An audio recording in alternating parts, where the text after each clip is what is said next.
En este nuevo programa de entrevistas tenemos con nosotros a Claudia Andrea Gota, historiadora, educadora ambiental y militante por los derechos humanos. Como historiadora se ha propuesto restituir la historicidad negada a los pueblos naciones originarios de Abya Yala. Como educadora ambiental, su abordaje se encuentra vinculado a la articulación entre saberes indígenas y saber ambiental y a la consecuente reflexión pedagógica direccionada a descolonizar el sistema educativo. Como militante por la vigencia de los derechos humanos, se desempeña desde el año 2018 como secretaria nacional de los pueblos originarios de la Asamblea Permanente por los Derechos Humanos, APDH, Argentina.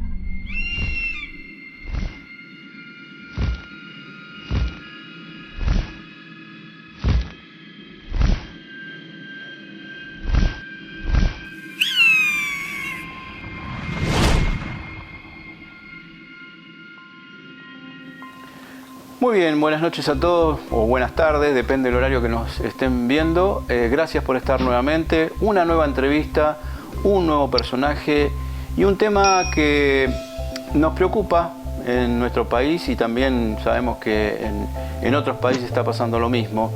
Así que, bueno, buenas noches, Rubén, ¿cómo estás? ¿Qué tal, Fabi? Bien, contento por tocar este tema humildemente, nosotros siempre tratando de...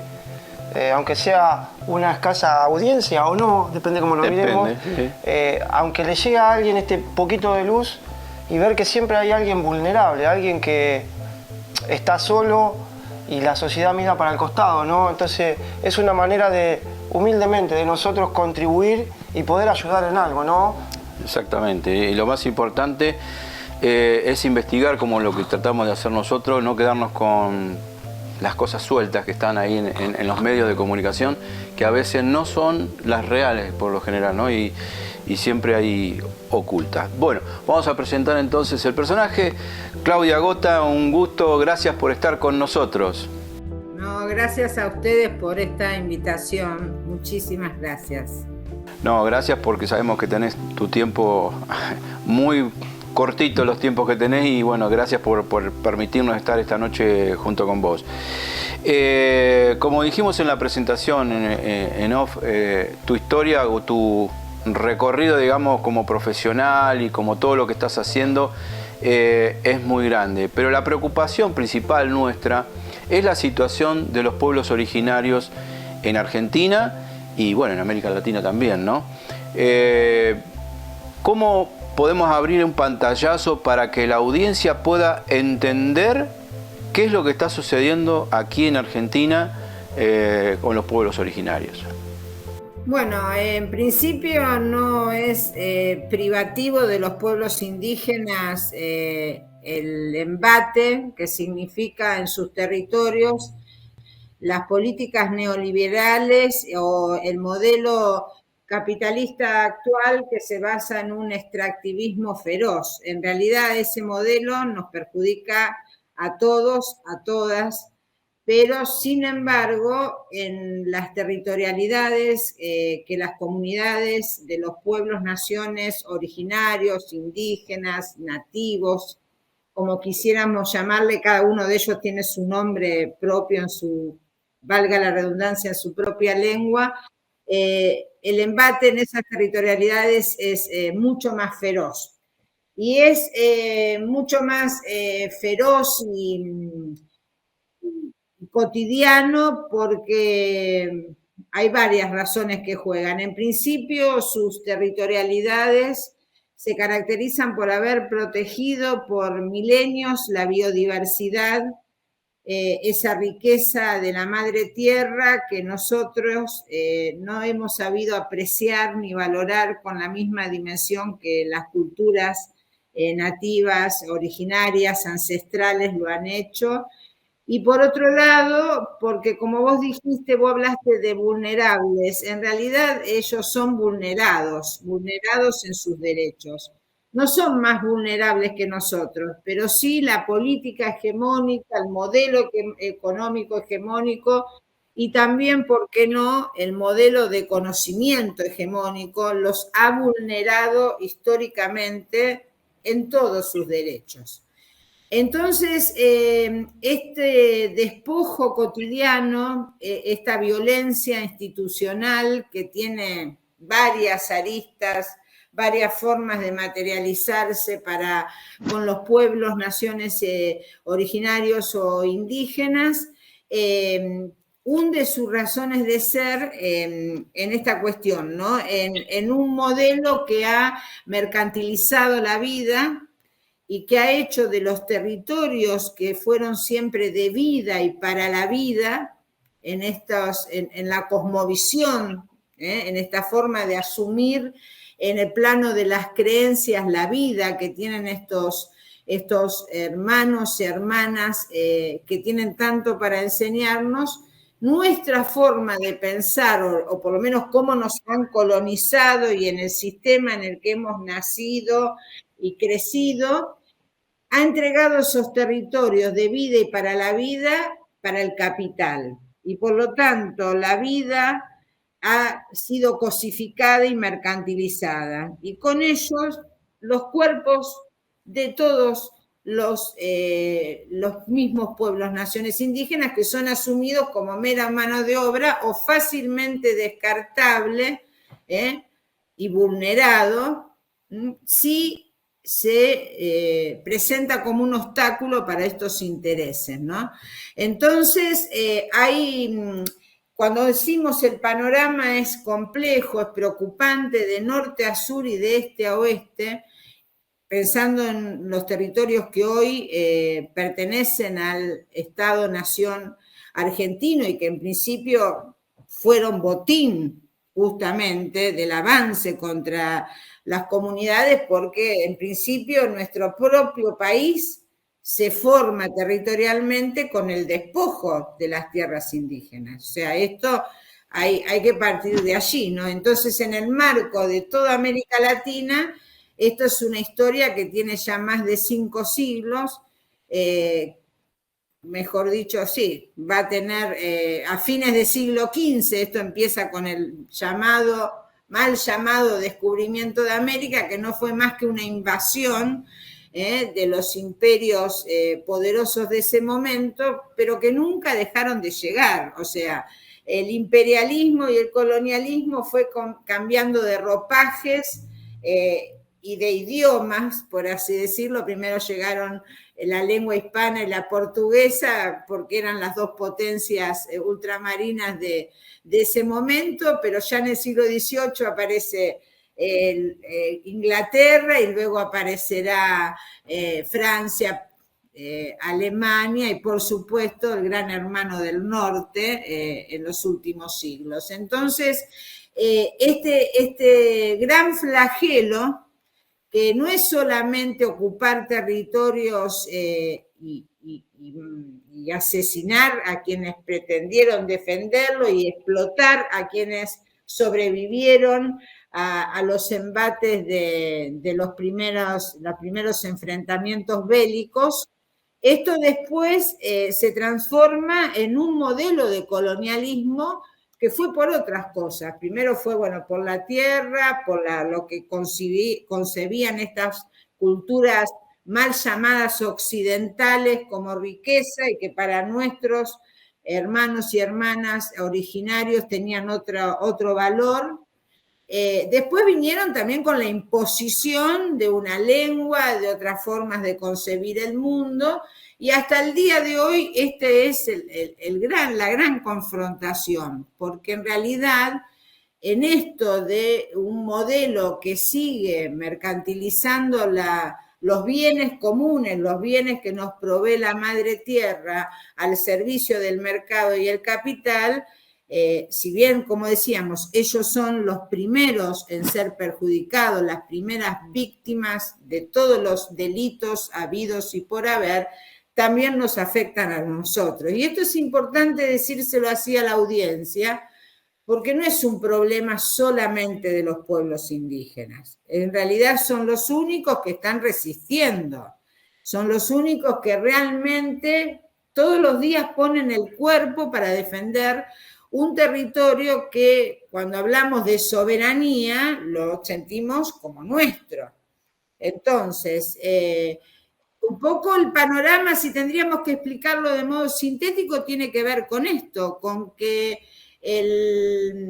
la imposición de la economía, del modelo de economía mundo, tal como se llamó por la historiografía tradicional, que comienza a hacer, digamos, a dictaminar ciertos modelos y ciertos destinos para lo que se llamó América a partir de comienzos claramente del siglo XVI en adelante, nunca dejó de darse. Es decir, más allá que nosotros pensemos que tenemos cierta vida emancipada a partir de los procesos de independencia y demás, esto no implica que realmente la vida de nuestros pueblos sea realmente autónoma y autárquica, porque el poder externo nunca dejó de hacerse sentir y fundamentalmente hunde sus raíces en este modelo de seguir concibiendo la vida a través de lo que aprendemos, tanto en el sistema educativo como a través de los medios hegemónicos de comunicación y demás, que siguen reproduciendo ese colonialismo y no sabemos poder correr los velos para poder comprender que a estas otras cosmovisiones no solamente debemos respetarlas, sino que debemos escucharlas y aprender de ellas, porque tienen mucho para enseñarnos. Interesante aclaración, porque vos sabés que es importante no solo para nosotros, como tanto para el espectador, necesita saber realmente de qué se trata, ¿no? Porque aclaraste un montón de puntos que bueno, te lo íbamos a preguntar seguramente, pero bueno, importante eso porque tenés, desgraciadamente, la carrera que sufrió, digamos, de estos invasores, como vos bien dijiste, durante estos siglos, y después entregaron su territorio y hasta entregaron su historia, y así como en algún momento lo llevaron de esclavos también a Europa, ¿no? Un montón de cosas pasaron ahí entre medio que la vamos a ir tocando a medida que avancemos en estas horas. Sí, y como decías vos, Fabi, realmente tenía una pregunta para hacerle y ahí me aclaró y ya comprendí, y yo te agradezco por desasnarme, porque uno está tan mareado con tanto bombardeo, tanta información, y uno, siendo ignorante, sin conocer la historia como la conocés vos, yo te iba a preguntar, en toda América hay como un mismo modus operandi con el accionar, ¿no?, represivo y de ir tratando de eliminar a todos estos pueblos originarios, y vos lo dijiste, ahí comprendí de qué lado estamos nosotros. Claro, nosotros no somos impedimento porque nosotros ya estamos adoctrinados y estamos domados. ¿Y qué valor le dio Claudia a son héroes, la verdad? Son los únicos que están resistiendo el avasallante paso de este mundo globalizado, ¿no? Sí. Mira, tenemos que comprender que el proceso que bueno, en principio fue una invasión, pero después hubo todo un proceso de colonización a partir de la fundación de ciudades y demás, donde se impuso un modelo urbano que es el eurocéntrico, el modelo impuesto por el imperio. Y digo esto porque hay una cuestión que quiero aclarar. En lo que hoy llamamos América, y que, bueno, tiene varios nombres según las lenguas que tomemos, el más conocido hoy es el de Abya Yala, por el nombre de la lengua Kuná, ya existían ciudades, estados, o sea, esto no eran pueblos que no habían, digamos, llevado una complejización de la vida sociopolítica desde la banda hasta la formación de los grandes estados. En América había ciudades complejas y populosas, y mucho más populosas y complejas que en el proceso contemporáneo en el mundo europeo. Todos sabemos que Los grandes procesos, por ejemplo, de estatalidad se dieron en India, en China, en el Antiguo Oriente, en Andes y en Mesoamérica, no se dieron en Europa, o sea, en Andes, en México, quiero decir, ¿no? Para que se ubique en lo que son los Andes centrales, que es el actual país de Perú y Bolivia como Andes Centro-Sur, y Mesoamérica se llama al gran conglomerado de México y parte de América Central. Mucho más también de México, porque gran parte de México, 3/4 parte, se lo robó Estados Unidos posteriormente, ¿no? Estoy hablando de cuando México era mucho mayor en superficie. Pero lo que quiero decir que cuando se infunde la vida urbana a la europea, ahí aparece la idea de un modelo civilizatorio, con todo lo que implica la civilización. Nosotros es un término que siempre criticamos, porque si uno habla de un lado de la civilización, del otro lado queda la barbarie, ¿no? Entonces, esos rincones olvidados que no fueron ocupados por procesos urbanos tempranos, quedaron a resguardo por muchos siglos de manos de los pueblos naciones originarias. Piensen nomás en nuestro país, que hasta finales del siglo XIX, el Gran Chaco argentino, que formaba parte del Gran Chaco Hualamba, y todo lo que era Nor-Patagonia y Patagonia, o sea, Pampa y Patagonia, estaban todavía bajo el control de los pueblos naciones indígenas. ¿Esto qué quiere decir? Que bueno, vuelvo a decir, la soberanía territorial nacional se monta sobre el despojo que afectó y del cual son, digamos, víctimas los pueblos naciones originarias. Eso no lo podemos cambiar, ¿no es cierto? No se puede ser contrafáctico ni cambiar, pero sí tenemos que saber claramente de qué estamos hablando cuando hablamos de ciertos pueblos que son ancestrales, milenarios, y que son los verdaderos dueños de esas territorialidades. Más aún porque son los únicos que la han protegido y defendido. Cuando nosotros vamos a esas territorialidades, estamos tan colonizados que los lentes que usamos hacen que veamos ahí solo pobreza. Porque nosotros, ¿qué nos gusta? Nos parece que lo único donde hay riqueza es la monumentalidad de la vida urbana, a la europea, por decirlo. Y nosotros los argentinos tenemos ese grave déficit, que es realmente un mito fundacional de nuestra nación, de que somos todos bajados de los barcos. Gran mentira. En realidad hay una colonización muy fuerte europea, ¿no es cierto?, que surge desde las últimas décadas del siglo XIX y gran parte de la primera mitad del siglo XX, donde se propició, se alentó y se entregó territorio robado al indio, no ganado al indio, robado al indio a esta nueva población deseada, ¿no? Porque lo que hay que pensar es que siempre lo originario, lo nativo fue rechazado, negado, subalternizado y, si es posible, borrado. Pero por suerte no pudieron, por suerte tenemos memoria. Cuando ustedes decían la memoria, no se la pudieron borrar, porque por suerte hay identidad indígena muy fuerte de más de 40 naciones originarias, que se sigue hablando en muchos casos su propio idioma, su propia lengua, en otros casos se está rescatando, así como piden la restitución de los cuerpos de sus jefes, ya sean estos loncos, los nombres que tienen cada uno en su propia lengua. También están restituyendo, digamos, en muchos casos la identidad en toda su complejidad, porque el sistema educativo, el forjar una ciudadanía nueva, la evangelización, hicieron que se borraran o por lo menos se ocultara, ya sea por defensa o por vergüenza, porque era muy vergonzante en el sistema educativo o en cierto espacio autorreconocerse como parte de un pueblo indígena. Hoy eso es una bandera de lucha, ¿no es cierto? Entonces, a esto vamos.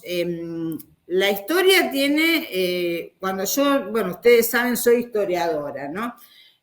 Hace mucho tiempo ya que trabajo en la universidad la historia prehispánica.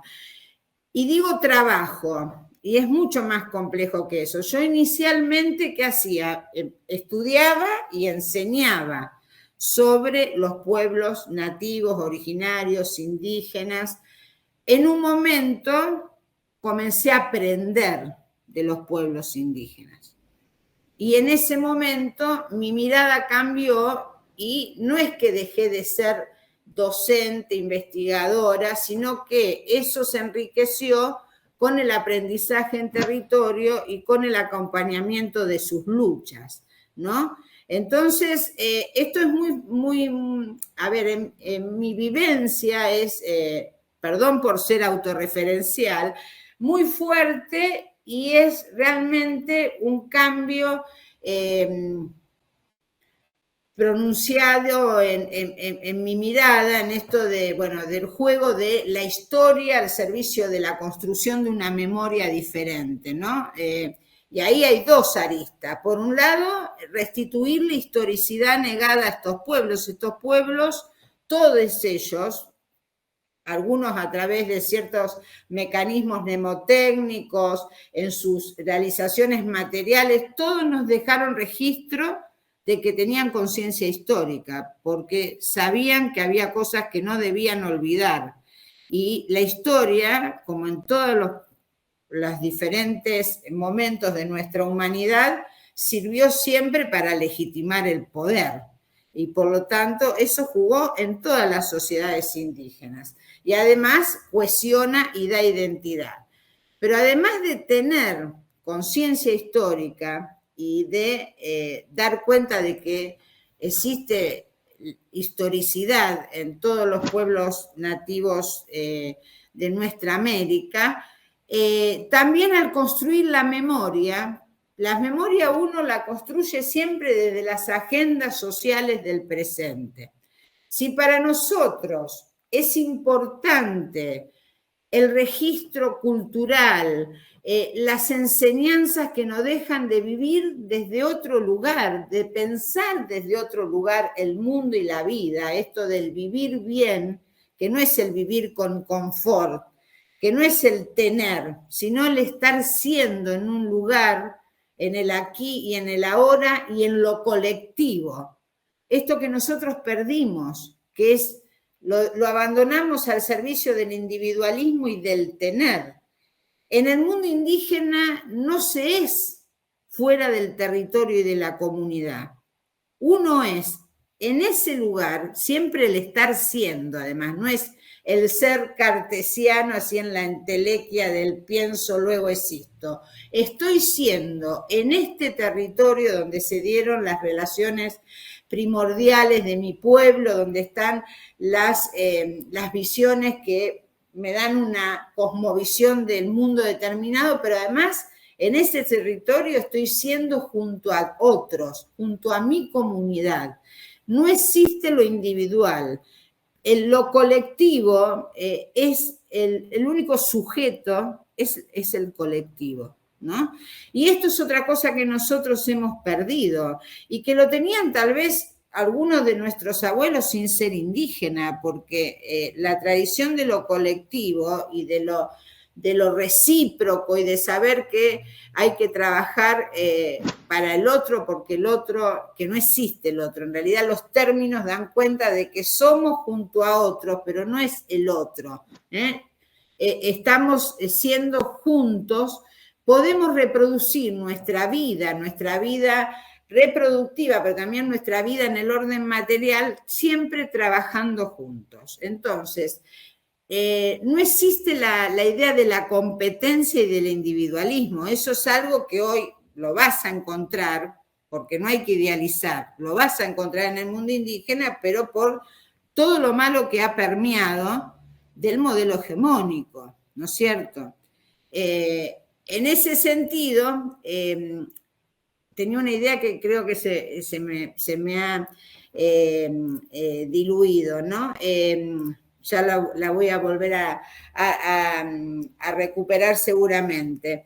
Pero en esta idea del estar siendo y de lo colectivo es una gran enseñanza para nosotros, desde el punto de vista desde el enseñar, donde la pedagogía es netamente comunitaria, hasta cómo realmente plasmar las resistencias, ¿no? Y ustedes lo ven, ahora cada vez que hay un conflicto, no es posible pensar que solamente va a haber una voz o algún castigo para alguna. No, es la comunidad la que se presenta como afectada, la que presenta resistencia, la que levanta sus banderas de lucha. Y esto que parece tan simple, es lo que nosotros hemos perdido.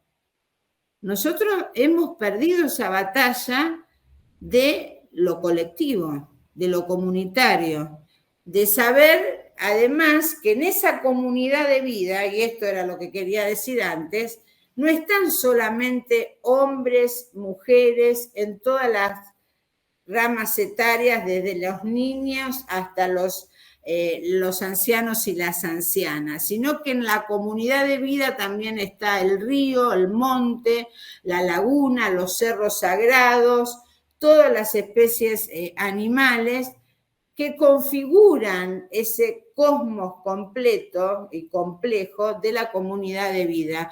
Por eso ellos tienen tan claro que si dañamos el río, si contaminamos la laguna, si quemamos el monte, nos vamos a enfermar, porque formamos parte de ese cosmos de vida.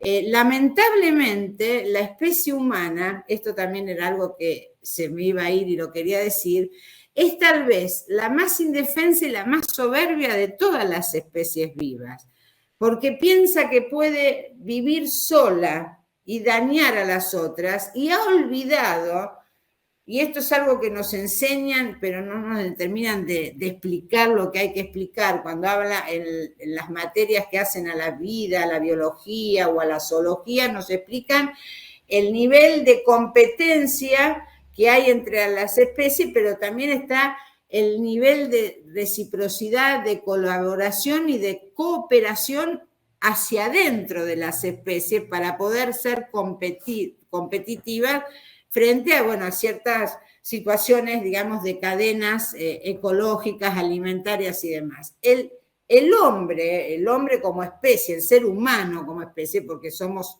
varones, mujeres, y hoy sabemos también que hay que defender todas las diversidades sexogenéricas que además eran sumamente respetadas en el mundo indígena y lo siguen siendo. Nosotros, como seres humanos, nos hemos olvidado de ser recíprocos, de cooperar hacia el adentro.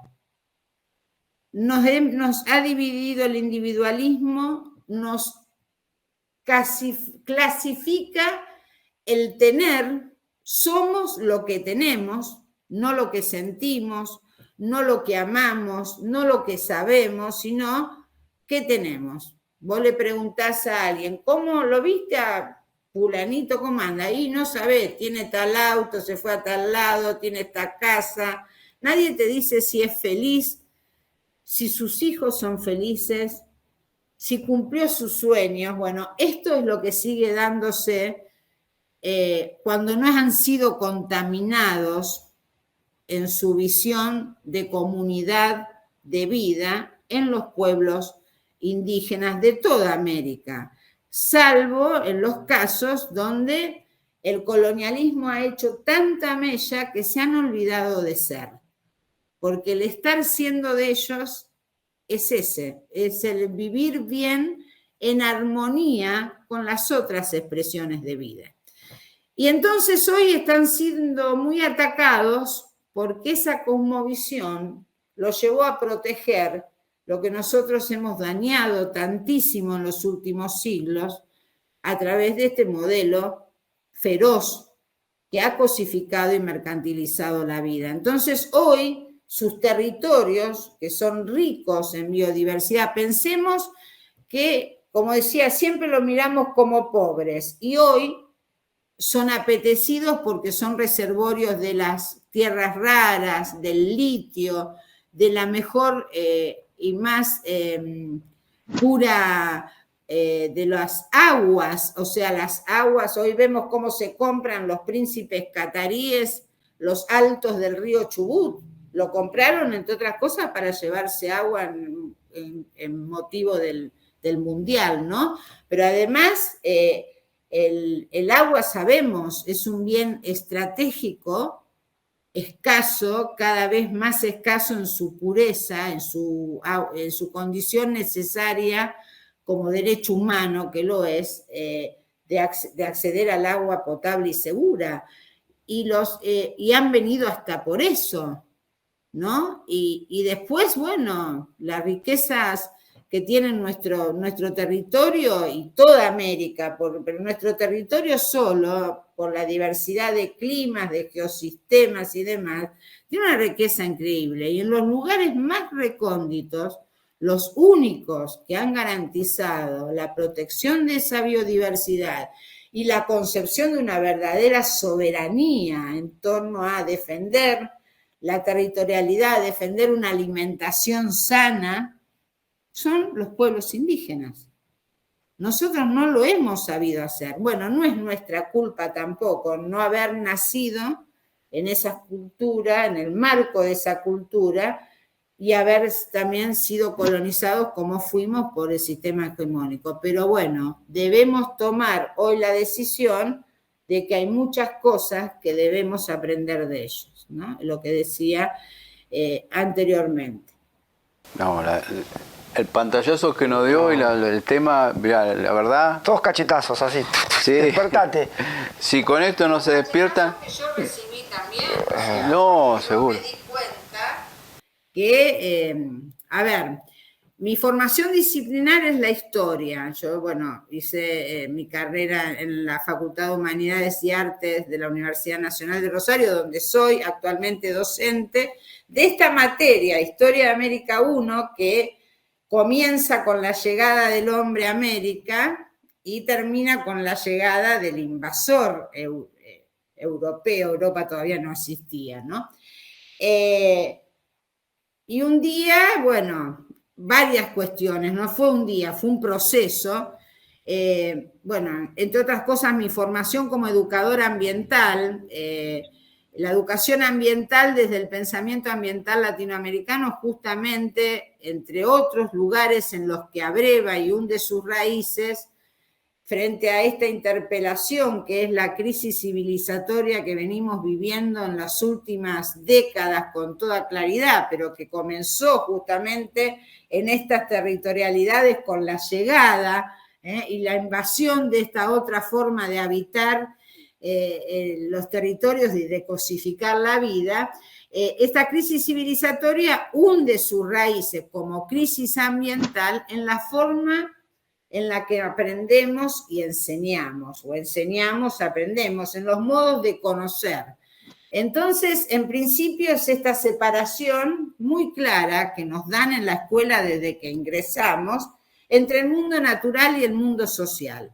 No solamente en los campos disciplinares donde la ciencia social y la ciencia natural parece ser que no tienen ningún lugar en común, sino en cómo miramos a la naturaleza, que la vemos desde la ventana y pensamos que nosotros estamos en otra sintonía. Y esto, ese saber ambiental que yo empiezo a indagar, a interpelar a través de esta formación, es el saber indígena. Porque el saber indígena no separa la vida humana de las otras expresiones de vida. Y es más, sacraliza con más énfasis las otras expresiones de vida que la propia, ¿sí? Nosotros como humanos somos lo primero. Miren lo que hemos hecho en el medio de la pandemia del COVID. Secamos el río, quemamos las islas, quemamos la Patagonia, quemamos la Amazonía, no hemos aprendido nada. Y en cambio, en todos los lugares donde todavía es posible hacer ellos hacían rituales de de confraternizar con estas fuerzas, estas energías que estaban trayendo tanta muerte. Y además se cuidaron en muchos casos con su propia herbolaria, ¿no? No por ser necesariamente antivacunas, muchos se vacunaron, pero también a la hora de tener COVID se curaban con su propia medicina, ¿no? Esto es importante. Pero bueno, decía, yo este camino que yo transité por formarme en otro campo que ya no era disciplinar, sino que desafiaba las barreras disciplinares, porque la idea de ambiente que se plantea desde el pensamiento ambiental que es nuestro, el latinoamericano, que no tiene nada que ver con las corrientes ecologistas europeas, ni con el concepto de medio ambiente. Es el ambiente entero, el ambiente complejo, esa mirada holística de esa sinergia que hay entre naturaleza y sociedad, o si querés, entre cultura y medio ecológico, donde no se puede separar. Y ahí entonces mi cabeza explotó, porque ahí me di cuenta muchas cosas que conocía, pero que no sabía. Es muy distinto el conocer del saber. Cuando uno realmente empieza a saber, te modificás vos también, no solamente el objeto conocido. Y esto, que además se afianzó en las últimas 3 décadas, más o menos, con el trabajo en territorio y mi militancia en el campo de los derechos humanos en los últimos 15 años, yo ingreso a la Asamblea Permanente por los Derechos Humanos acá en la Regional Rosario en el año 2008, con motivo de un proyecto que yo de algún modo escribo a partir de, bueno, de algunas motivaciones de cambiar el escudo de la provincia de Santa Fe, que para quien no lo conoce, en su óvalo central tiene una lanza hacia arriba y 2 flechas hacia abajo, que sigue conmemorando la victoria del soldado blanco, civilizado y cristiano por encima de las lanzas indígenas bárbaras e infieles, ¿no? Ese escudo que tenía un sentido en el siglo XIX, nosotros lo quisimos cambiar, todavía no lo pudimos cambiar, pero bueno, a partir de empezar a trabajar esto, bueno, llego a la PDH, que se integra a la comisión esta, yo termino integrándome a la PDH, y después se dieron unos cuantos sucesos en el ámbito académico y epistémico, como yo suelo decir, que no fueron ajenos a posicionamientos políticos, ¿no? En el 2008 presentamos la primera vez el proyecto, en el 2009 creamos, pero bueno, en realidad el artífice, no porque quiera ser autorreferencial, pero tiene que ver con mis cambios, ¿no? Estos fueron logros que tuvieron que ver con muchas crisis propias. Una cátedra que se llama, Saberes, Creencias y Luchas de los Pueblos Originarios, en la que solo hablan los pueblos originarios, o sea, donde vamos a escuchar y aprender de ellos. Esto fue muy fructífero en varias cuestiones, pero tal vez la más fuerte, y es la que tiene continuidad hasta hoy, es que al escuchar en las aulas voces que no eran de académicos blancos, sino de sabios, de luchadores y de personas con una espiritualidad increíble, de estas otras culturas que habían estado siempre fuera de la universidad, muchos estudiantes comenzaron a reconocerse como parte de algún pueblo. Esto fue increíble. Miren, en el 2009 creamos la cátedra, en el 2012 conseguimos las primeras becas para estudiantes indígenas y en el 2013 creamos un programa que se llama Programa Intercultural para Estudiantes de Pueblos Originarios de la Universidad Nacional de Rosario, donde ya tenemos 6 egresados. Acabamos de cumplir 10 años. Esto es ganar una pequeña gran batalla, es decir, los pueblos indígenas no solamente pueden, sino que deben atravesar y nutrir la academia. Pero además, los jóvenes indígenas deben transitar por la academia, eligiendo la carrera que elijan, pudiendo llegar, pudiendo permanecer y pudiendo graduarse, sin dejar de ser wichí, abaguaraní, com, mocoy, porque no es un proceso de blanqueamiento el que debe hacer la universidad, sino un proceso de respeto y, de ser posible, que también la universidad se interculturalice, algo que todavía estamos lejos de lograr. No voy a mentir. La interculturalidad no es solamente para los pueblos indígenas, es también para nosotros, es lo que nosotros necesitamos. Eso es todavía un gran desafío, pero vamos ganando pequeñas, grandes batallas.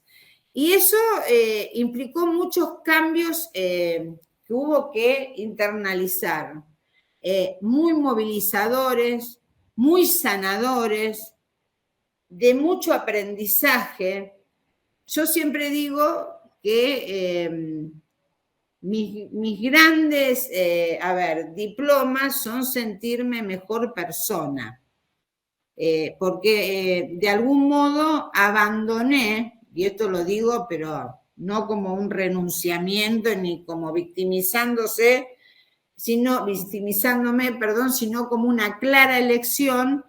Yo abandoné el recorrido netamente académico por una lucha epistémico-política, de la que creo salí ganando. Estoy altamente convencida de eso. Por supuesto que eso tiene sus costos, ¿no?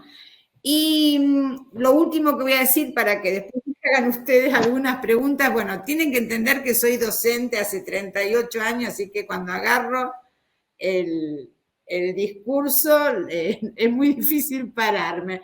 Pero lo último que voy a decir es que por este recorrido y por mi vinculación desde el 2008 a la PDH Regional Rosario, en el 2018 termino convirtiéndome, aceptando el cargo que me ofrecen de ser secretaria nacional de pueblos originarios dentro de la Asamblea Permanente por los Derechos Humanos a nivel de Argentina.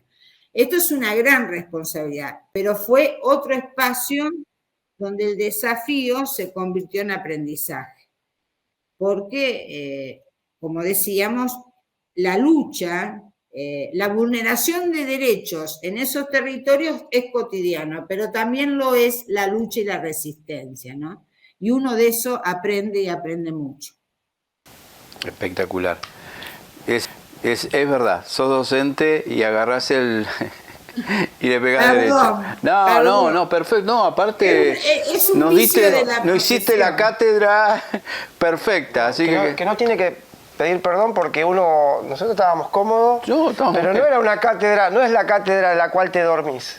No. Realmente yo te agradezco esto, que además lo profundo de tu enseñanza, por eso la humilde intención de nosotros también, aunque este material, como las otras entrevistas o cualquiera, que nuestro programa está ligado muy a lo espiritual también, o sea, todo tiene un sentido, todo tiene que ver con todo, ¿no?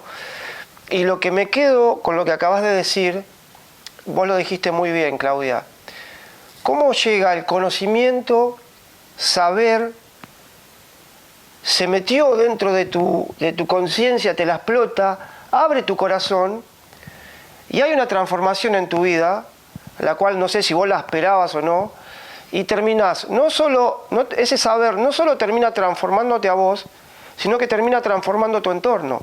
Vos fíjate lo que has logrado, ¿no? Contagiando a los demás, y seguro has conseguido algún ladero para conseguir todos estos puntos que acabas de marcar, ¿no? De abrir las puertas a esta gente dentro de la universidad. Eso es fantástico. Lo primero que te quiero aclarar es que esto, porque si no sería contradictorio, nadie lo logra solo. O sea, si bien hubo cosas que realmente, a mí se me ocurrieron y las escribí, desde el proyecto para cambiar el escudo hasta cómo crear una cátedra y cómo crear un programa, esto siempre fue fruto de lo colectivo. ¿no es cierto? Eso es porque si no sería incoherente, además de mentirosa, sería incoherente con lo que estoy proponiendo, ¿no? Primero mis grandes maestros que me marcaron el camino dentro y fuera de la universidad, siendo académicos o no siendo académicos. Todos somos deudores de los que nos han enseñado el camino para la vida y para la lucha, incluso del que nos ha enseñado con su modelo a no seguirlo. Ese también es un maestro, por supuesto. No lo vamos, pero nos enseñó a dónde no tenemos que ir, sin saberlo. Pero además de esos grandes maestros, están también los que siempre caminaron con uno, ¿no? Y los que te levantaron cuando te caes, porque me he caído y a veces el desaliento es muchísimo, porque uno que ha elegido esto, no ha elegido la más fácil. No me quiero victimizar, digo por esto, o sea, yo he abandonado una carrera académica que podía haber tenido otro recorrido, tal vez mucho más exitoso para lo que es ser exitoso, con más título, con mejor cargo, con mayor sueldo, pero es todo lo que yo dejé de lado cuando hice una elección. O sea, uno cuando elige algo deja otras cosas. Eso es siempre así. Lo bueno es estar convencido. Cuando uno está convencido de lo que elige, y lo elige con este convencimiento donde entra no solamente la cabeza, sino realmente un sentir muy, muy profundo, que es lo que además te nutre, no sentís lo que perdiste, lo tenés que reconocer, porque si no te estarías autoengañando. Esto lo voy a dejar, pero lo dejo convencida de que lo tengo que dejar.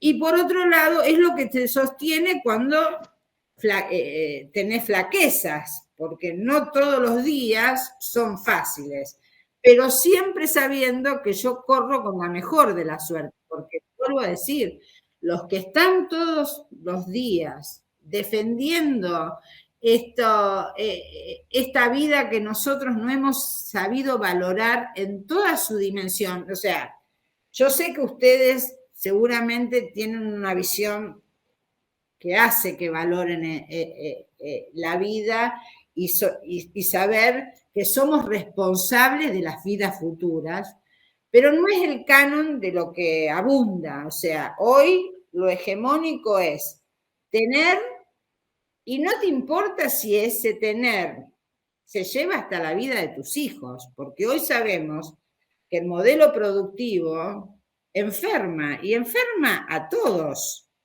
y mata a muchos, entre los cuales están los propios afectos de quienes sostienen el modelo.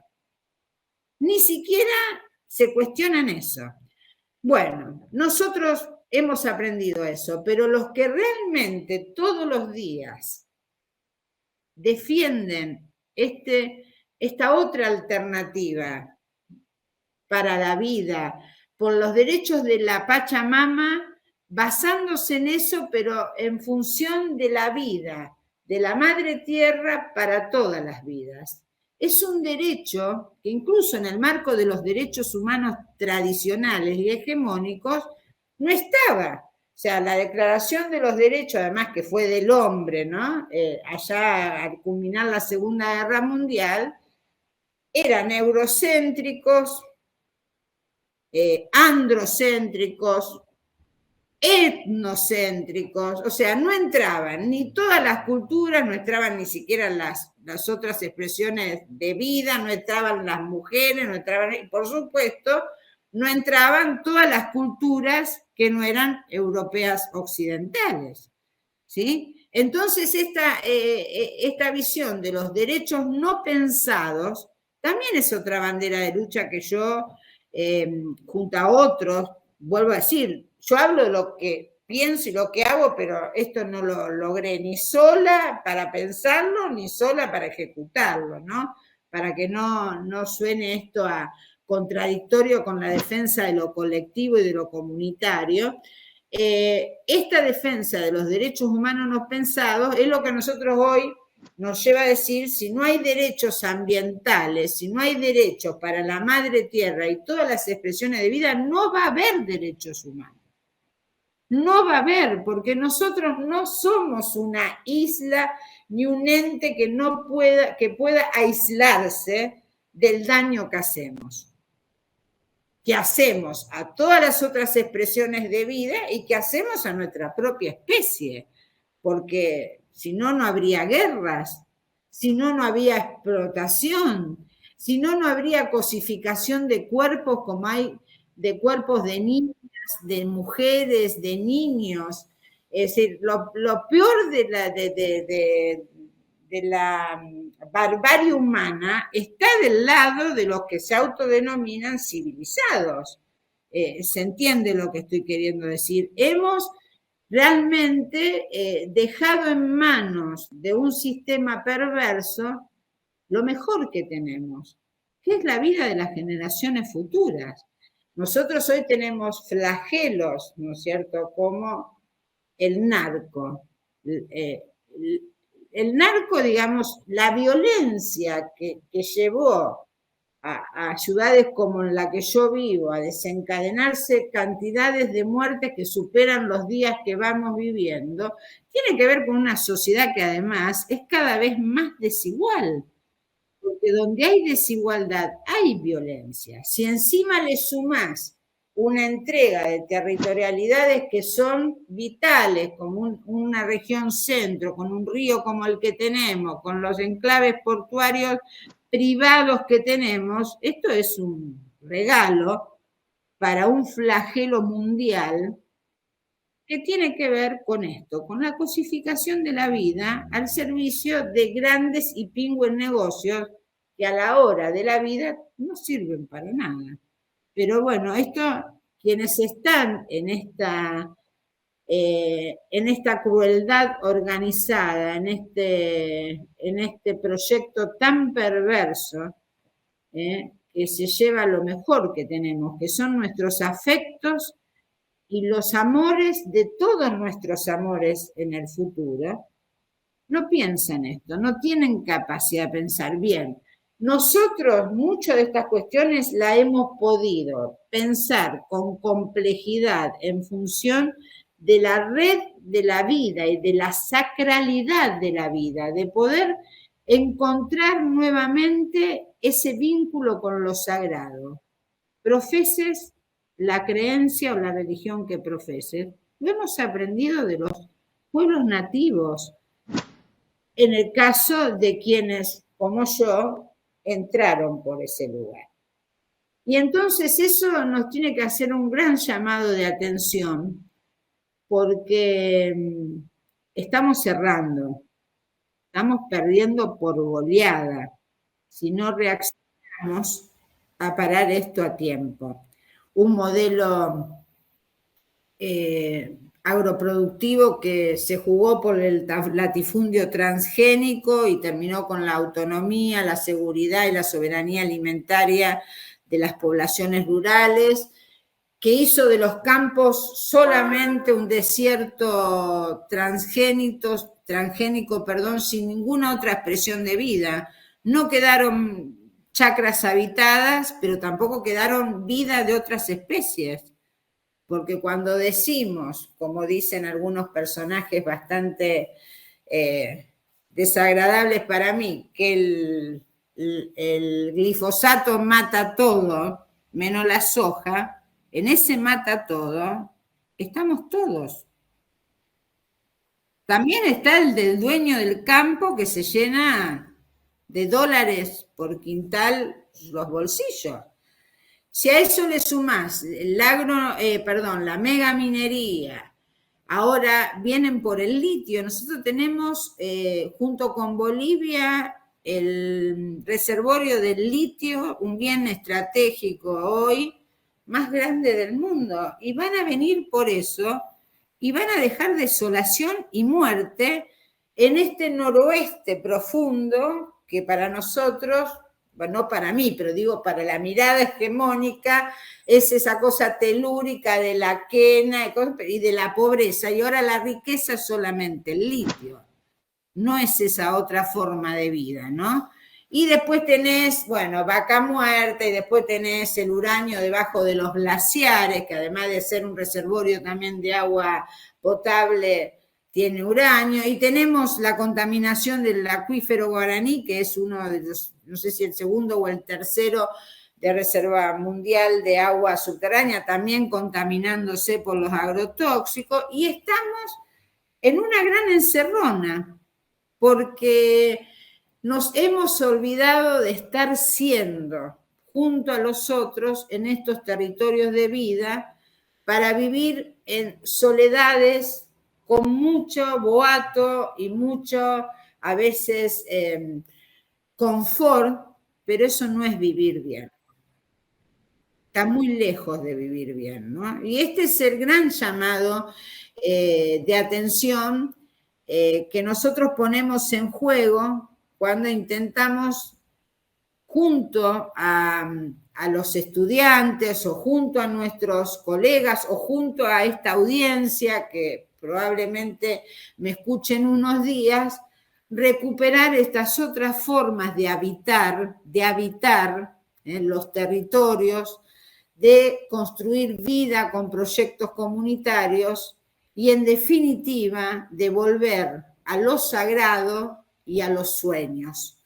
Nosotros estamos hoy también en una gran encerrona donde nuestros jóvenes se quieren ir. Se quieren ir porque ya no pueden soñar en estas territorialidades. Y eso es quedarnos sin futuro. Es real y tangible. Terrible.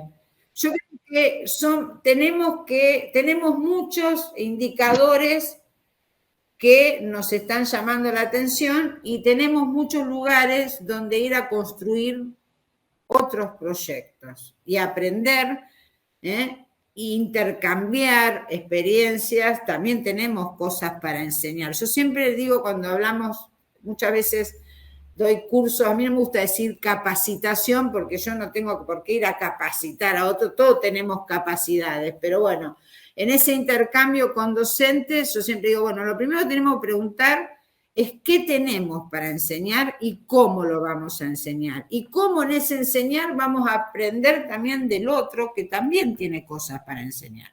Esto lo dijo Freire y lo decimos tantísimo porque lo hemos aprendido cada vez que fuimos a un lugar supuestamente a enseñar, y cuando escuchamos cómo trabajan los docentes con sus estudiantes de todas las edades en lugares donde no tienen ni agua, salimos maravillados y hemos aprendido a veces mucho más de lo que le hemos dejado.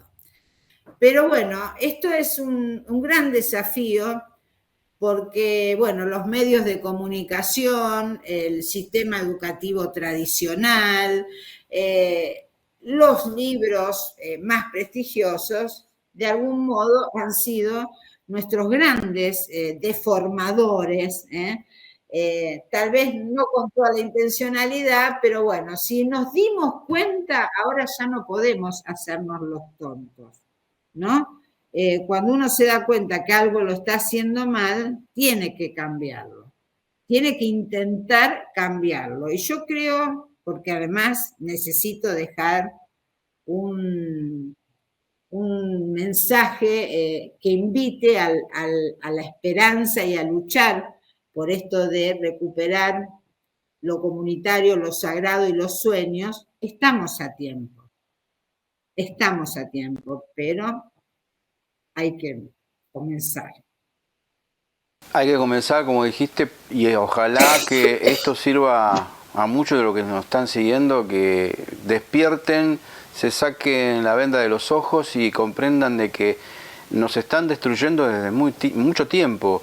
Ya los pueblos originarios lo destruyeron prácticamente a todos. Como vos dijiste, son los únicos que mantienen la tierra, el agua pura como ellos realmente la necesitan.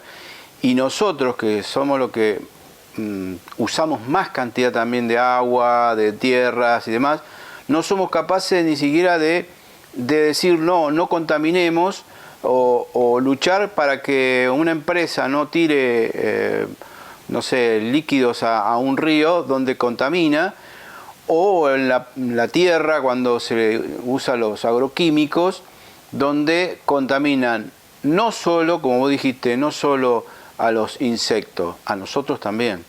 Porque yo recuerdo, ¿te acordás el reportaje que le hicimos al doctor que vivía en el Chaco, que él estaba en la lucha? Lucero, creo. Lucero. Nosotros hicimos una entrevista y él denunciaba en su momento, cuando recién empezaban los agrotóxicos, que había deformación de los fetos y de los niños que nacían con deformidades. Y él estaba luchando, iba al Congreso y daba sus informes y nadie le hacía caso. Sí. Y no le hicieron caso. Sí. Algo muy similar a lo de Claudia, ¿no? Que un poco solo batallando, ¿no? Y estamos hablando de un momento donde todavía no se había tocado el tema de la soja, no había llegado el tema de la soja, no, y en eso. esa época no. No había llegado a los medios tradicionales. Es cierto eso, sí, recuerdo, no recordaba al doctor. Y eso fue el primer, abrimos nuestro canal con ese reportaje. Estamos hablando de 15 años atrás, para que más o menos tenga la audiencia la idea. Mira, más o menos para esa época, nosotros en el 2007, con otros compañeros que son educadores ambientales, formamos una escuela que se llama Educación y Formación Ambiental Chico Méndez. Y entre otras cosas hicimos varios documentos, uno fue cuando fue para el Bicentenario en el 2010, pero la creamos en el 2007 y por ahí, por 2008, 2009, hicimos varios documentos. Uno hablaba del río que se había olvidado de ser, porque se había producido una gran bajante en ese momento. Y otro era a través de un decir de un chacarero de la región. Él decía que las perdices seguían poniendo huevos, pero ya no tenían crías. Esto que era el simple decir de alguien que encontraba los huevos güeros, vacíos, nos estaba demostrando cómo ya los agrotóxicos habían roto la cadena de la vida, algo que pasaba en el seno de toda mujer embarazada, porque los agrotóxicos, parece ser, yo no soy una especialista, a lo mejor digo, en la gestación, bueno, generaban estas mismas situaciones. Y esto, bueno, es terrible y doloroso, como el problema, bueno, con las abejas, es decir, luchar por las abejas. Luchar por las abejas es luchar por la vida, porque son las únicas que garantizan la polinización que necesitamos para poder seguir teniendo acceso a ciertos cultígenos que nos han alimentado desde siempre. El atentar contra la vida en cualquiera de sus manifestaciones es un gran sacrilegio.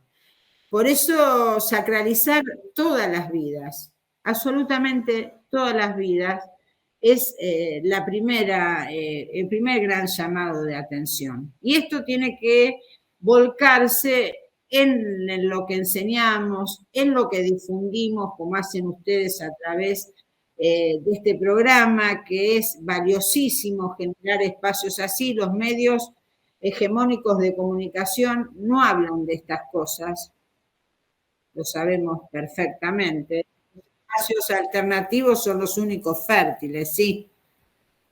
¿Cómo? No les interesa difundir porque están metidos en el mismo... claro, están pagados, obviamente, están pagados. Porque... La misma lógica racional capitalista que es la que nos ha llevado a este abismo es la que sostiene estos modelos hegemónicos, con esa misma mirada, ¿no es cierto?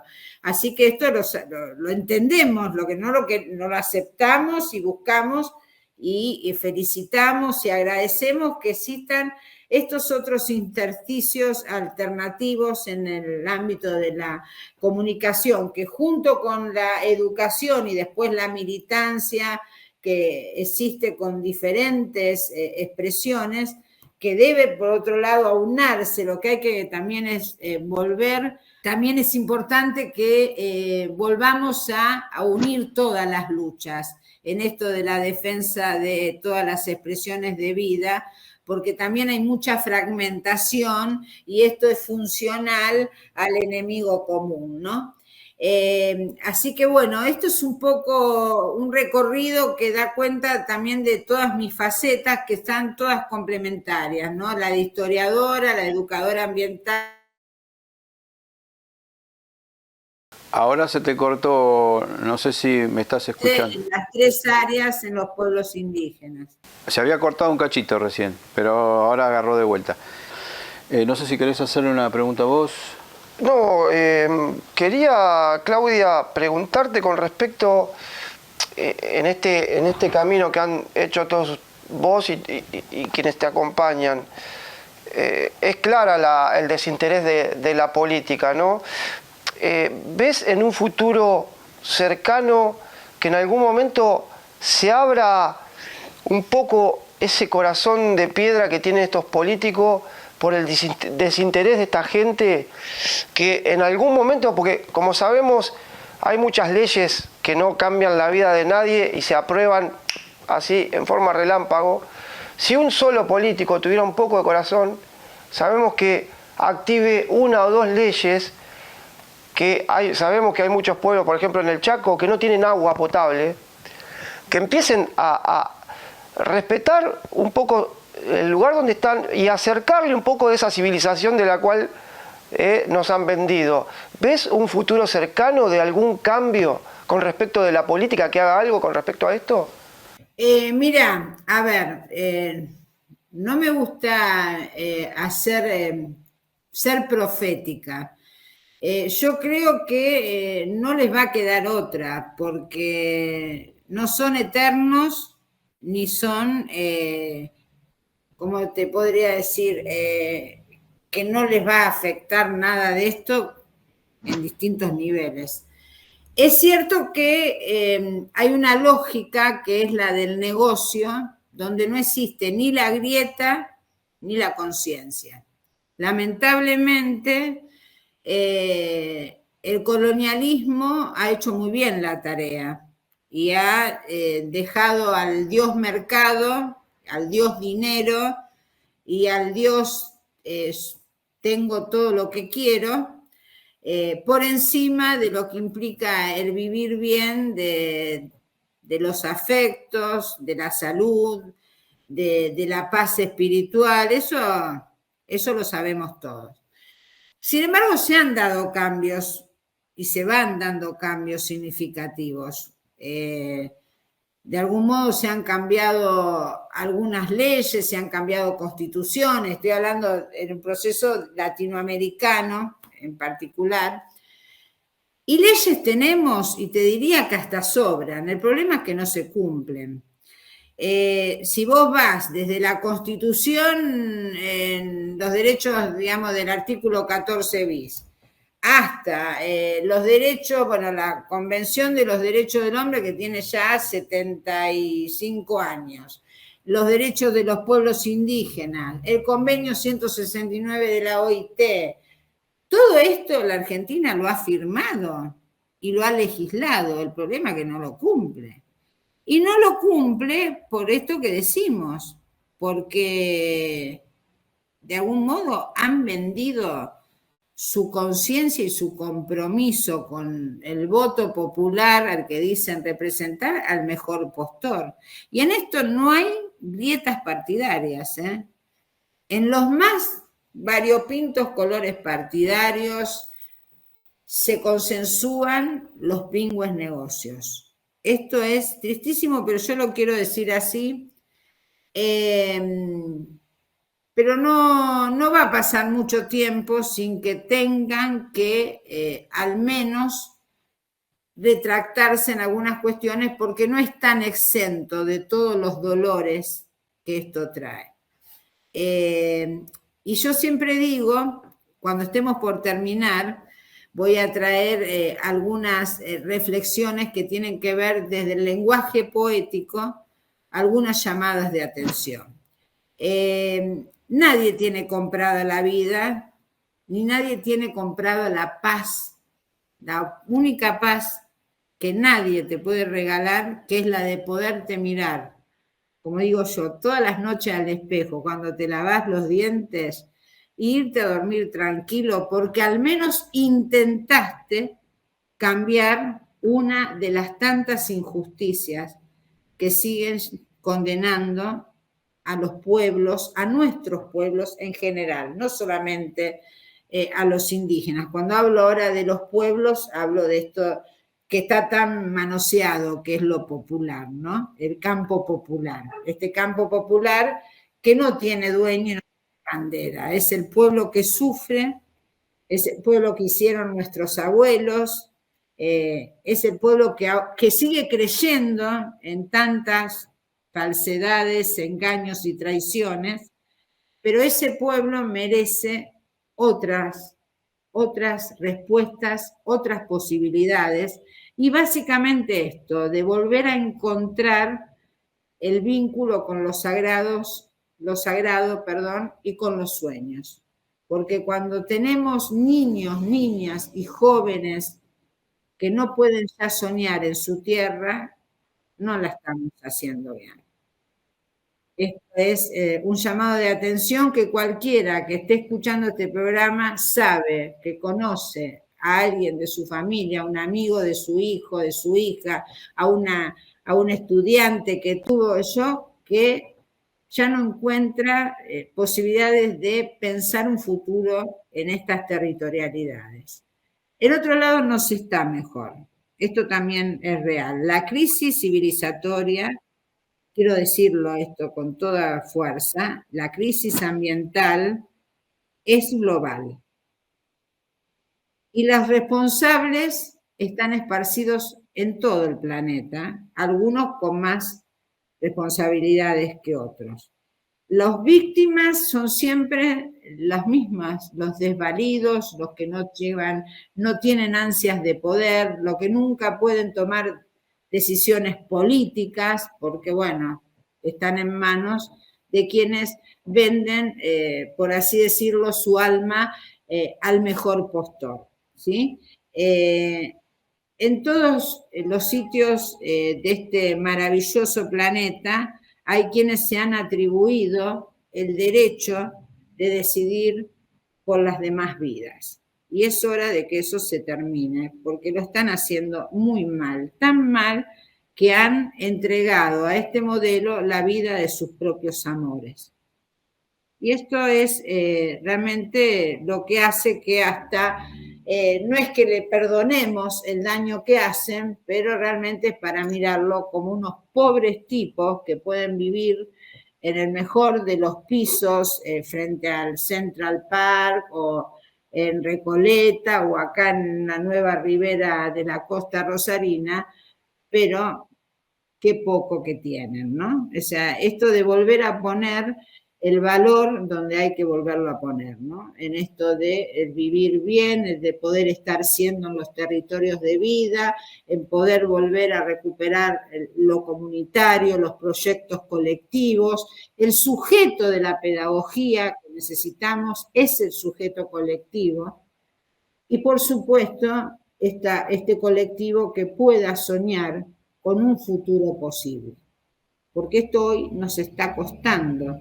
No podemos, yo tengo 60 años. Cuando salimos de la dictadura teníamos muchísimas esperanzas. Y la esperanza era colectiva, ¿no? Y esto hoy se fue diluyendo. Estamos cumpliendo 40 años, yo digo, de gobiernos constitucionales, para diferenciarlo de los gobiernos dictatoriales. Pero la democracia, con todo lo que implica, resemantizada en ese gobierno para y por el pueblo, no lo tenemos. No nos mientamos más, como dicen los chicos, para decir algo que rompa un poco tanta pesadumbre. No nos mientamos más. Pero sepamos que lo podemos hacer. Convenzámonos que podemos hacerlo y que tenemos dónde aprender, entre otros lugares, de las experiencias de estos pueblos que han resistido milenios. En esos lugares viviendo bien. Pero cada vez es más difícil defender esa vida y todas las vidas porque el mercado y el capital vienen por ellos y vienen por todo. ¿Te acuerdas cuando decíamos vienen por el agua, vienen por el oro, vienen por todo? Y sí, está claro, vienen por todo. Pero bueno, justamente quería leerle esto. No sé si me quieren hacer una pregunta más. No, simplemente, sí, ahora vamos a hacer el cierre, si querés, con lo que quieras agregar vos. Pero simplemente, Bueno, sí, ¿qué querías decir? no, justamente en relación a esto, a este panorama del desafío, yo siempre leo una poesía, un fragmento, que está además parafraseado, de la obra de Benedetti, Hombre que mira al cielo, se llama, y dice algo así: que los justos avancen, aunque estén imperfectos y heridos, que avancen porfiados como castores, solidarios como las abejas, aguerridos como los jaguares, y empuñen todos sus noes para instalar la gran afirmación: que la muerte pierda su asquerosa puntualidad, pero si llega puntual, que al menos por haberlo intentado no nos agarre muertos de vergüenza. Ese es el desafío. No nos dejemos convencer que tenemos la partida ya perdida, pero tampoco esperemos que estos resultados que necesitamos vengan de otro lugar que no sea la lucha colectiva, la defensa de la vida en todas sus manifestaciones y, por supuesto, volver a recuperar el vínculo con lo sagrado y la capacidad de soñar. Muchas gracias. No, gracias a vos, creo que quedó muy claro. Aparte de tenerte, fue un lujo, ¿no? Aparte de todo esto. Un lujo porque realmente nos dices un panorama enorme de la situación, de todo lo que manejás, de todo el movimiento que estás haciendo a través de los distintos lugares que vos estás en este momento, ¿no? Y tantas veces hemos hablado del tema ecológico, de la contaminación, de que lo resumió en este rato que tuvo con nosotros en este pequeño tiempo. Realmente es un lujo y te agradecemos, Claudia. No, yo soy, pero sinceramente agradecida porque, vuelvo a decirlo, esto no es un mérito mío, uno es deudora de maestros y se enorgullece de caminar y de transitar caminos de lucha con muchísimos compañeros, compañeras, pero por supuesto también sabemos que son necesarios estos lugares porque a veces estamos en mucha y profunda soledad y sin poder competir con todo lo otro que es lo hegemónico y frente a lo cual luchamos, ¿no? Exacto. Rubén. Sí, yo no quiero agradecerte también porque estaba pensando, ¿no? En esto de la globalización y esas mismas mentes que han creado esta pecera en la cual nos movemos y a veces nos cuesta despertarnos. Este ejercicio que hacemos con Fabián, primero poder servirte a vos y ayudarte en tu causa, ayudar a nuestros hermanos ahí abandonados, pero que sigan con la lucha, por más que no sepa el nombre de cada uno, pero a quienes conozca a vos, a mandarle mi abrazo de corazón fraterno y poder ayudarlos de alguna manera. Y en eso que te decía, este ejercicio de hacer una entrevista a una personalidad como vos, no solo me enriquece, sino me permite despertarme y volver a sensibilizarme, porque en ese mundo globalizado que te ata y te mete en esa vorágine de la rutina, en un momento te olvidás de que sentís, de que sos padre, de que sos hijo, de que sos hermano, te sentís una entidad. Y vuelvo a repetir, con esto cierro, estas entrevistas me permiten despertarme y emocionarme, que por momentos, de lunes a viernes, parezco muerto. Entonces yo te agradezco por esto y le pido a mi Dios, a nuestro Dios, ese Dios el cual está conectado con estos hermanos que están abandonados ahí, le da esa conciencia superior, ¿no? De que ellos, como comunidad, como dijiste vos, son un todo, no son una individualidad. Y así como ellos saben que son una comunidad, también están comunicados a un todo, a nosotros, a la Pachamama y al un universo. Y que esta otra conciencia de baja vibración que va por todo, que su bandera es la de la muerte y de la devastación, en algún momento va a comprender que no va a poder luchar contra la luz y que en algún momento va a tener que despertar. Se va a tener que ir. Así será, así será. Yo estoy convencida que así será. Me cuesta a veces conciliar el sueño, pero todas las noches hago este ejercicio que les dije, de mirarte en el espejo y de pensar, aparte, bueno, yo tengo 2 hijos, María de 27, Ignacio de 24.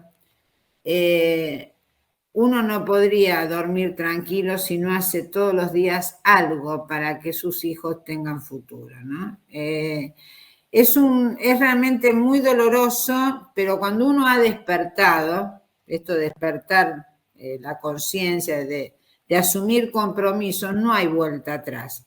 Por eso es tan importante el programa, porque bueno, esto llega a otras personas, lleva a pensar desde otro lugar. Justamente, mira, esto no lo comenté antes, pero cuando yo hice la carrera de historia, yo ingresé en la dictadura, en el año 81. La materia que yo doy no existía en la dictadura. Preguntate vos, ¿qué peligro tiene una materia que da 15.000 años de historia y que termina en el siglo XV? Es ponerte, darte elementos, herramientas para poder pensar desde otro lugar, para poder zafar de que esto es lo único que hay. No es lo único que hay. No hay una sola forma de pensar la historia y tampoco hay una única forma de pensar el presente ni de diseñar el futuro. Y estos pueblos, naciones que tienen milenios de historia, como lo tienen también en África, en Asia, porque el gran problema acá es el eurocentrismo, ¿no? Esta mirada mal llamada occidental, porque vos fíjate que el occidente de Europa somos nosotros. Las Indias occidentales fueron hasta el siglo XIX, no existía el nombre América. Pero nosotros seguimos llamando el occidente a algo que está al oriente nuestro. Mirá el planiferio, pero estamos tan colonizados en la memoria. Yo lo primero que le digo a los estudiantes, ustedes ven un mapa, pero miran un mapa pero no lo ven, porque dicen occidente a Europa que está al oriente. Bueno, es la idea de un poder, es metafísico la idea de occidente, no es geográfica, ¿está? Bien, en este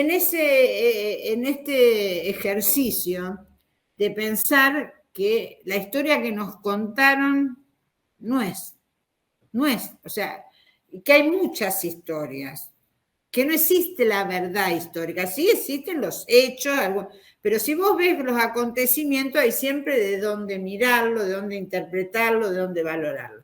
La visión única, lineal, y esa idea del progreso hacia donde nos han conducido a la catástrofe, es la impuesta. La visión de los pueblos es cíclica, es mítica, es la idea de los tiempos de las deidades o de los dioses o de la fuerza y la de las energías, va junto con los tiempos humanos.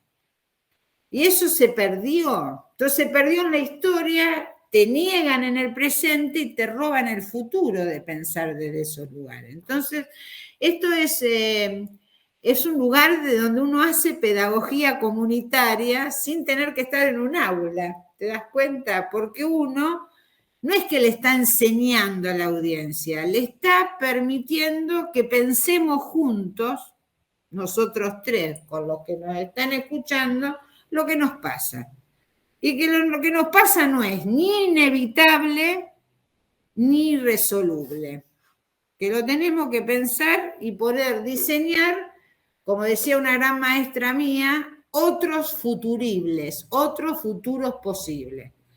Porque no es que no se puede hacer otra cosa, sí se puede, pero bueno, no se puede ni de a uno ni de a dos, bueno, Pero esto se reproduce y es el replicar el ejercicio de repensarnos en esto que nos impusieron y que algunos aceptan y eligen y otros que no lo queremos más, es lo que hay que hacer. Tal cual, Claudia, te agradecemos un montonazo enorme. Vamos, de verdad yo soy la agradecida. Vamos a llamarte otra vez y hacer otra entrevista y hacer otros temitas más puntuales para que también la audiencia se empiece a empapar y a abrir la cabeza. Dios quiera que con esto podamos que la audiencia pueda discernir y abrir su cabeza, sacarse el velo de los ojos y así de esa manera logramos, aunque sea un puntito más para que todos puedan estar mejor. Ojalá, Dios quiera. Voy a decir otro poema chiquitito que es de un chileno que dice lo siguiente: en un país gobernado por idiotas, nació la rosa enana, y como era mi rosa, me agaché para besarla. Entonces me cortaron la cabeza. En un país gobernado por idiotas, antes de rendirle culto a la belleza, hay que quitarle el hacha al asesino. Ni hablar. Gracias, Claudia. Dicho hermosamente, hay que parar la mano a esta gente. No, ¿sí? Alguien lo tiene que hacer. De todos los colores, señores y señoras. No Sí. estoy haciendo ningún juicio partidario. Nada. Es una clase dirigente que no está peleando por la vida de su pueblo, nada más. Exactamente, tal cual, Claudia. Bueno, nos vamos entonces. Te vamos a llamar nuevamente. Cuando quieran. Un beso grande. Gracias. Gracias, abrazo para los tres, también para Elena. Bueno, Dale. abrazo, Claudia, gracias. Abrazo. Bueno, Gracias a ustedes. No, Chau, gracias chau. a vos.